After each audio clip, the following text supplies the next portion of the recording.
ये सिर्फ एक सेल्फी नहीं बल्कि एक शख्स की मौत की कहानी है। और वो शख्स कोई आम आदमी नहीं बल्कि एक खूंखार नक्सली था जिसने छत्तीसगढ़ और उड़ीसा के जंगलों में खौफ बना रखा था। आलम यह था कि पुलिस तक को उसका सुराग नहीं मिल पाता था, लेकिन एक गलती उसकी जिंदगी पर भारी पड़ गई और पुलिस को न सिर्फ पहली बार उसका हुलिया पता चला बल्कि उस तक पहुंचने में मदद भी मिली। और वो थी ये सेल्फी जिसमें वो अपनी पत्नी के साथ मुस्कुराता दिख रहा है। दरअसल चलपति अपने मूवमेंट को लेकर हमेशा सावधान रहता था और दशकों तक सरकार के लिए एक पहेली बना रहा, लेकिन पत्नी के साथ एक सेल्फी उसके लिए मुसीबत बन गई। और यही सेल्फी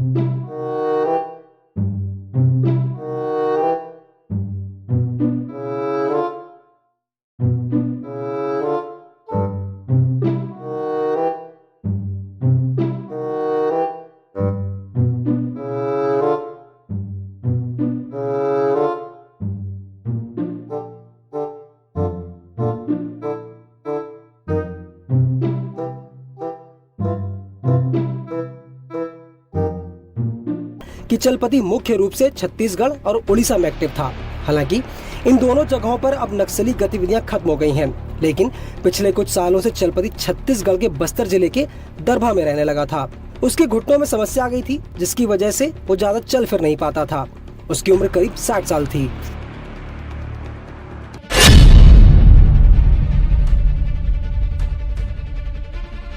रिपोर्ट्स की माने तो चलपति भले ही ज्यादा पढ़ा लिखा नहीं था, लेकिन तेलुगु, हिंदी, अंग्रेजी और उड़िया भाषा का जानकार था। उसे सैन्य रणनीति और गुरिल्ला युद्ध का भी विशेषज्ञ माना जाता था। चलपति साल 2008 में तब चर्चा में आया जब उसके नेतृत्व में नक्सलियों ने उड़ीसा के नयागढ़ जिले में हमला किया। इस हमले में 13 सुरक्षाकर्मी मारे गए थे।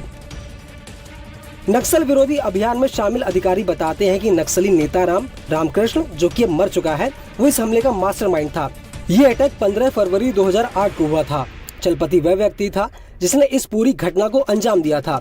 चलपति ने यह सुनिश्चित किया था कि नक्सली पुलिस शस्त्रागार को लूटने के बाद नयागढ़ शहर से भाग सके। हालांकि जब PWG समेत कई अंडरग्राउंड कम्युनिस्ट ग्रुप का विलय हुआ और CPI माओवादी का गठन हुआ, उसके बाद चलपति का संगठन में दबदबा और बढ़ गया और वो केंद्रीय कमेटी का सदस्य बन गया।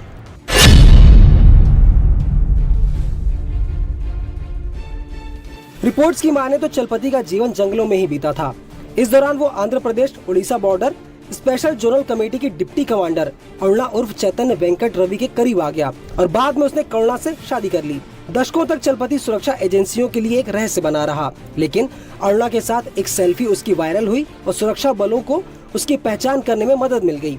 उसकी ये सेल्फी एक लावारिस स्मार्टफोन में मिली थी। दरअसल मई 2016 में आंध्र प्रदेश में नक्सलियों और सुरक्षा बलों के बीच गोलीबारी हुई थी।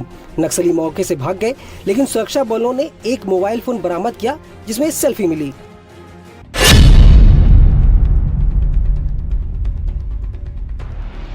अब बड़ा सवाल ये है कि आखिर कैसे मारा गया चलपति। दरअसल छत्तीसगढ़ और उड़ीसा के जंगलों में छिपे नक्सलियों के खिलाफ सुरक्षा बलों ने सोमवार देर रात ऑपरेशन चलाया। सुबह तक 2 नक्सली मारे गए। मंगलवार सुबह तक 12 और नक्सली मारे गए। एनकाउंटर में कुल 14 नक्सली ढेर हो गए, जिनमें से चलपति भी शामिल था। फिलहाल इस खबर पर आपकी क्या राय है, हमें कमेंट करके जरूर बताएं और ऐसी ही खबरों के लिए बने रहिए